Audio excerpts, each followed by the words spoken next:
She was just a poor black girl, carrying the weight of survival on her young shoulders. To her, kindness was free, even when the world rarely gave it back. One simple act, helping an old man across the street, seemed small, almost forgettable. But what she didn't know was that this moment would expose deep prejudice, hidden power, and a truth that would shake the entire town. How could one quiet gesture ignite a story of injustice and transformation no one saw coming? She grew up on the edge of a town where opportunity seemed to stop at the color of one's skin. For most people, she was invisible, just another poor black girl trying to survive in a place that never welcomed her. Her clothes were second-hand, her shoes often too small, and her meals sometimes depended on neighbors' kindness or what little her mother could scrape together. Yet, despite the weight of poverty pressing against her young life, she carried something the world could not strip away, a heart unshaken by cruelty. Her mornings began before the sun stretched across the fields. She helped her mother gather water, tended to her little siblings, and walked to school with determination that seemed out of place for someone who had already learned how unforgiving the world could be. At school, she sat quietly, never causing trouble, always listening, always hoping education would open doors that prejudice had nailed shut. Still, she couldn't escape the whispers, the stares, the quiet reminders that she didn't belong. To many, she was just that girl, a child whose dreams were too big for her circumstances. The town itself was divided not just by wealth but by walls of unspoken rules. One side belonged to families who owned land, shops, and influence. The other belonged to those who worked for them, often unseen, often unappreciated. On hot afternoons, when others played freely, she would watch from a distance, her own games cut short by chores that demanded her hands more than her laughter. Yet there was never bitterness in her spirit. Where others saw only hardship, she found reasons to keep moving forward. Her mother often told her, "Kindness is the only treasure no one can take away." These words stuck with her, even when cruelty came dressed as authority or wealth. And so she lived by them. Whether it was sharing the last piece of bread with her siblings, or helping a classmate pick up books after a careless shove, she carried kindness like a shield in a world that rarely rewarded it. But beneath her quiet strength, cracks of tension stretched through the community. Land disputes, old grudges, and unspoken prejudices simmered beneath polite greetings and forced smiles. The wealthier families lived as though the soil beneath their boots was theirs alone, forgetting the hands that had tilled it for generations. It was no secret, opportunity was not equally given, and voices like hers were rarely heard. Still, she kept walking one day after another, unaware that her life was building toward a moment that would change everything. It would not come in the form of a classroom triumph or a sudden miracle lifting her family out of poverty. It would come in the simplest way, an act so ordinary it almost seemed forgettable. That day began like any other. The sun was high, the streets bustling with hurried footsteps, wagons clattering, and voices rising over the marketplace. She walked home from school clutching her worn satchel, mind filled with half-formed dreams and silent prayers that life could one day be easier. She passed the town square where farmers gathered to sell their goods, and the wealthier townsfolk bartered loudly, sometimes dismissing her presence with little more than a glance. She had long grown used to being overlooked, yet in that moment her eyes caught something unusual, an old man, frail and unsteady, waiting on the edge of the busy street. His hands trembled as he leaned on a cane, his gaze darting nervously at the carts rushing past. Most people hurried by, their eyes sliding over him as though he were just another obstacle in their day. But she stopped. To her, he wasn't invisible. She saw the fear in his stance, the weakness in his grip, and without hesitation she stepped forward. She adjusted the strap of her satchel, reached out her hand, and prepared to guide him safely across. To her, it was nothing extraordinary. Just one small act of kindness, one moment of humanity. But in a town where everything was judged, skin, wealth, family name, this single choice would place her on a path she could never have imagined. Because the man she was about to help was not just any elder struggling with age. He was the town's richest farmer, a man whose fortune commanded respect, whose word carried weight far beyond the marketplace. And though she didn't know it yet, their crossing paths would not only expose long-buried prejudice, but also test the very limits of kindness, resilience, and justice in a town built on inequality. This was the day her story truly began. When she reached out to steady the old man's trembling arm, She never thought anyone was watching. To her it was a private moment. Two people against the rush of traffic, a small act of kindness carried out without expectation. But in towns like hers, even the smallest gesture could carry weight far heavier than she could imagine. Eyes followed her. Whispers began, and by the time she reached the other side of the street, something invisible had shifted. The old man's name was Mr. Thompson, though she didn't know it then. He was not just another weary soul leaning on a cane. He was the landowner whose field stretched for miles, whose name commanded both fear and favor. His wealth had built barns, bought machinery, and kept entire families working for decades. People crossed streets for him, not with him. And yet here was this poor black girl, guiding him through the chaos as though she had every right to touch the most untouchable man in town. The next day, her name was on people's lips, though not in the ways she might have hoped. In the marketplace, murmurs followed her. In school, classmates stared longer than usual, some with curiosity, others with disdain. The line between admiration and suspicion blurred. To some, she was bold. To others, she was out of place. That afternoon, she overheard it, the cruel twist of kindness into scandal. A group of townsfolk muttered that she had done it for attention, maybe even to gain favor with the old man. Their words sliced through the air. What makes her think she belongs in his world? They laughed as if her small act of compassion was a crime. The sting of humiliation settled deep in her chest, but she said nothing. She kept walking, head held high, though every step felt heavier than the last. Days turned into weeks, and the whispers only grew louder. Mr. Thompson, it seemed, had taken notice of her. Rumors spread that he had asked about her family, that he wanted to know more about the girl who had treated him with dignity when others had turned away. Some saw this as a blessing, but in a town carved by prejudice, it quickly became fuel for resentment. One afternoon, she found herself cornered by a group of older children on her walk home. They jeered, asking if she thought she was better than them now, if she believed she could rise above her place. They shoved her books into the dirt, their laughter echoing as she bent to gather torn pages. She bit her lip, refusing to cry where they could see, but inside the cruelty cut deeper than any wound. And yet, the more others tried to shame her, the more determined Mr. Thompson became to acknowledge her. One evening, his carriage stopped near her home. The sight of his horses and polished wheels outside their small shack drew neighbors to their windows. Whispers spread like wildfire. Why would the richest man in town visit the poorest girl's doorstep? Inside, her mother's hands trembled as she poured water into mismatched cups, while Mr. Thompson sat stiffly on their worn chair. He spoke kindly, thanking them for the girl's help. But kindness from him was a double-edged sword. For every word of gratitude, the weight of suspicion in the town grew heavier. Neighbors who once smiled at her family now looked away. Opportunities closed before they ever opened. By winter, the resentment had turned sharper. At church, they were seated apart, not by rule but by unspoken command. In the market, sellers raised prices for her family, claiming shortages while handing fresh goods to others.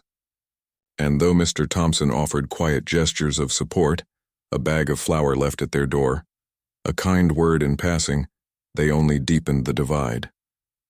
To some, she was no longer just poor. She was a threat. The breaking point came on a stormy afternoon. Rain poured hard against the rooftops as she walked home from school, her satchel heavy with damp notebooks. Turning a corner, she froze.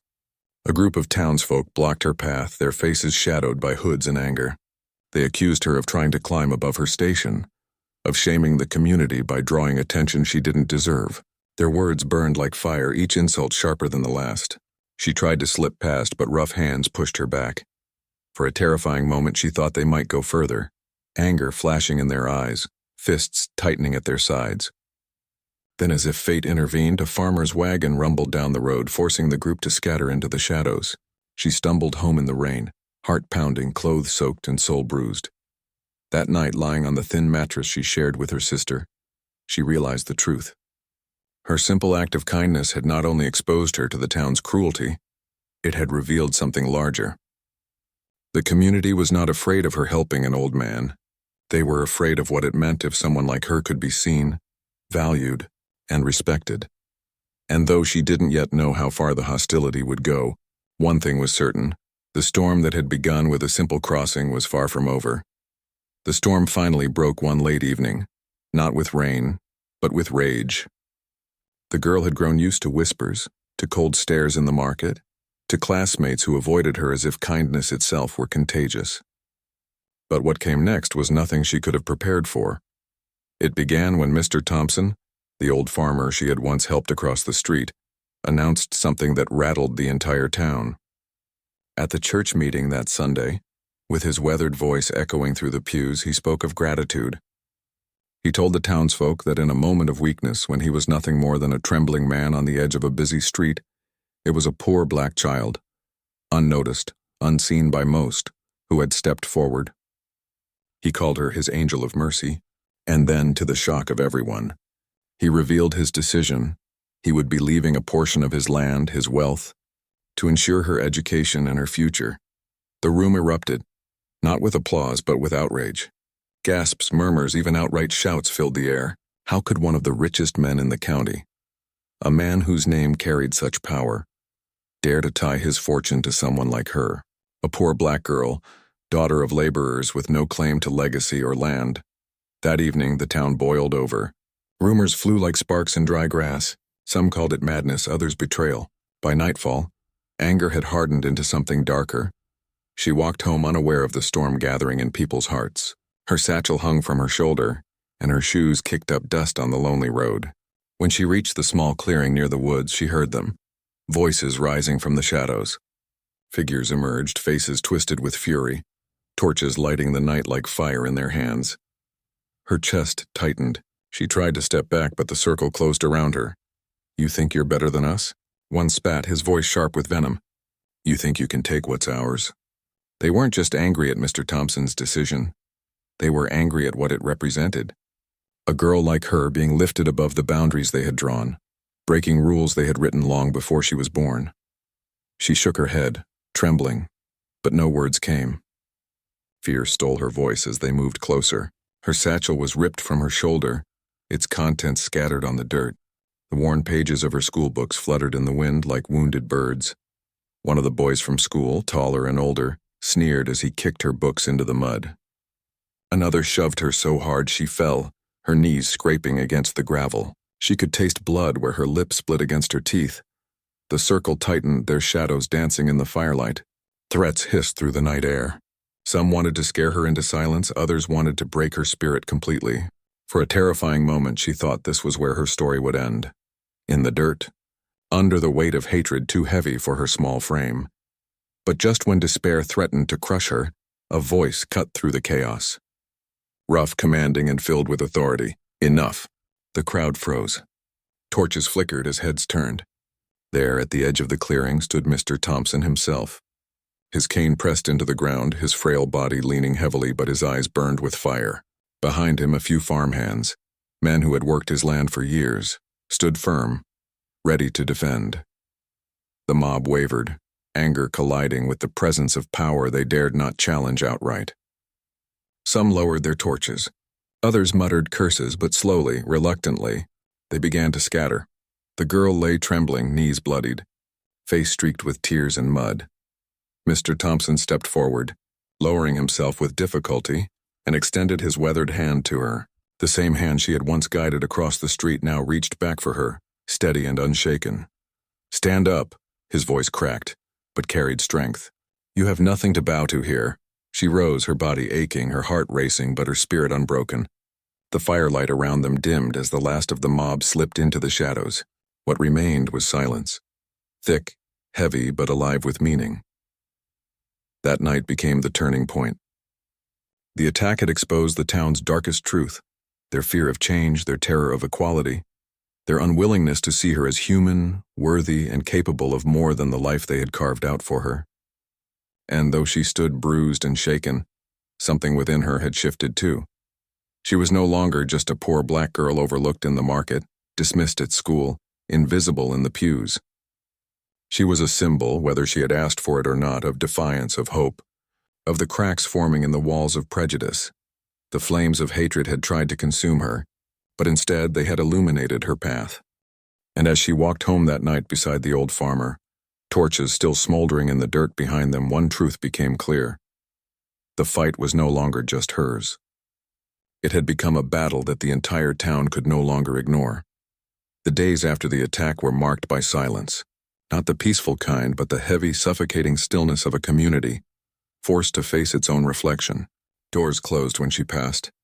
Conversations hushed when her name was spoken. And yet, for the first time, the town could not simply pretend she didn't exist. Mr. Thompson's presence at that clearing had shifted the balance. His public defense of her, his refusal to let her be swallowed by hatred, was not easily dismissed. Some whispered that he had lost his mind, that his generosity had blinded him, but others, quietly, cautiously, saw in his actions something they could not deny: the truth that she had done nothing wrong, that all she had given was kindness, and what she received in return was cruelty. Her body healed slowly. Scratches faded, bruises yellowed, but the deeper wounds lingered in places no one could see. Nights were the hardest when the memory of torches and shouting voices returned like shadows on her walls. Yet with every passing sunrise, she rose again. She walked the same road to school. She carried the same satchel, though its pages were still stained with mud. She refused to disappear. Mr. Thompson, frail though he was, did not let the moment slip into silence either.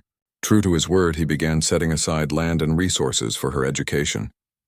He spoke of her at town gatherings, not as a girl to be pitied, but as an example of dignity in the face of hate. His voice carried weight, and though it could not erase prejudice overnight, it planted seeds of discomfort in hearts that had long gone unquestioned. Her story spread beyond the town's borders. Travelers carried whispers of the poor black girl who had helped the richest farmer, only to be nearly destroyed for it. To some it became a story of scandal, to others a story of hope, and to her it became a reminder that even the smallest act could ripple outward in ways no one could foresee. But the truth was never simple.